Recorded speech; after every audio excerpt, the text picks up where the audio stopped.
Hi everyone, and welcome to our general discussion on force majeure. My name is Keshia Manolios, and I'm a partner at Tabacks, working in the commercial litigation department. Hi everyone, I'm Derrick Kaufmann. I'm also a partner at Tabacks and I work in the commercial department. I think we can all agree that we're living in extraordinary and unprecedented times. We're all adjusting to living a life in lockdown, and while a personal adjustment is required by all of us, there are a lot of us who are facing challenges in our businesses as a result of this lockdown. Over the last week or so, we've been assisting a number of our clients in navigating through the various impacts that the lockdown is having on their businesses. As I'm sure a lot of you are aware, the lockdown has triggered a lot of questions around force majeure. Does it apply? Can it absolve a party from their obligations? And how does one really rely on force majeure? In this short video, we'll give you a basic and general overview of the principle of force majeure, and we invite you to contact us if you have any questions or if you would like advice that is relevant to your unique circumstances at this time. To start, let's explain what the term force majeure means. Generally speaking, force majeure is a principle that is often included in contracts that exempts a contracting party from performing its obligations. It is only applicable in specific circumstances that are usually predefined in a contract, and they generally include occurrences such as acts of God, acts of parliament, military coups, strikes, and even epidemics not unlike the one we're experiencing today. Even if a contract does not contain a force majeure clause, it may still be possible, through our common law, for a party to be exempt from the performance. The question is really whether the performance by a party has been made impossible by an unforeseen outside event.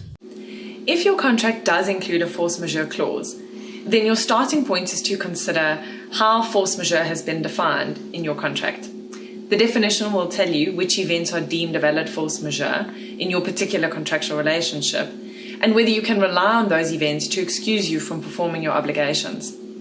If your circumstances do constitute a force majeure event, you're not always automatically exempt from performing your obligations.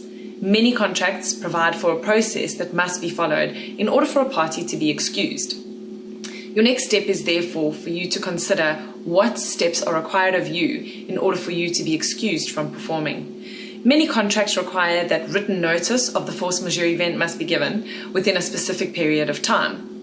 Often, contracts also place an obligation on a party to constantly monitor the situation and to inform the other party in writing as soon as they are able to resume performance. As I mentioned earlier, if you do not have a written contract in place, or your contract does not contain a force majeure clause, it may still be possible through our common law for a party to be relieved of its performance if performance is impossible as a result of circumstances outside of your control.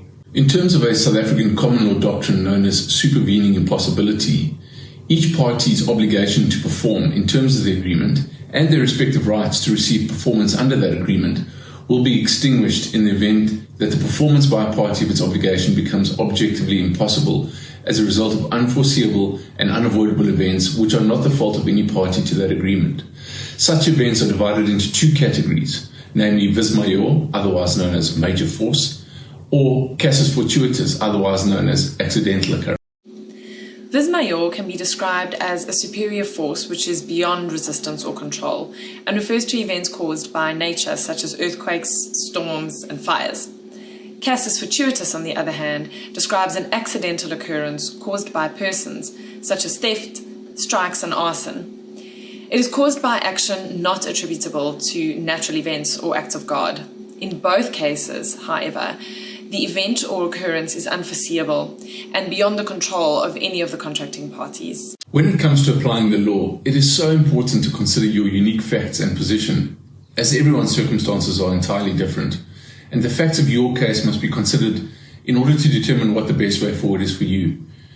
If you're not sure whether you can confidently rely on force majeure clause, or whether you require guidance on how to invoke the protection of such a clause or the common law, please feel free to contact us, as we would love to assist you.